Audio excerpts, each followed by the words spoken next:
Noon nakala ko ang tunay na pag-ibig ay kung ano ang gusto ng isip mo, at kung ano ang nakikita mo. Lagi akong nakatingin sa panglabas nilang anyo.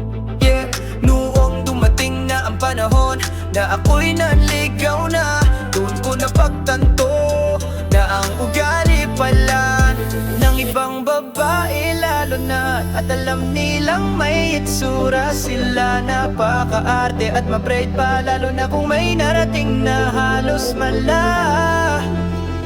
ka niya. Alam kong hindi ako kagwapuhan, hindi din mataas ang aking pinag-aralan sa panliligaw pala.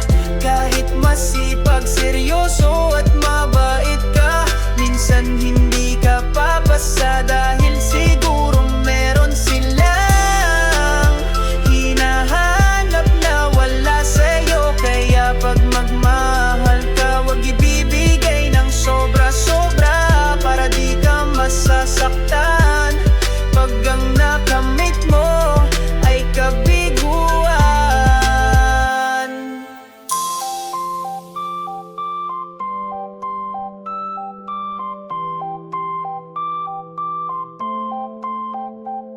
Paglipas ng panahon, yung ibang babae na may ganyang paninindigan ay iyong mababalitaan. Hindi din sinuwerte sa pagpili ng makakasama, nakamit nila'y pagdurusa dahil nakasama nila'y tamad na at may bisyo pa. Nakakapanghinayang dahil sa pisikal at damdamin ay sinasaktan sila. Alam kong hindi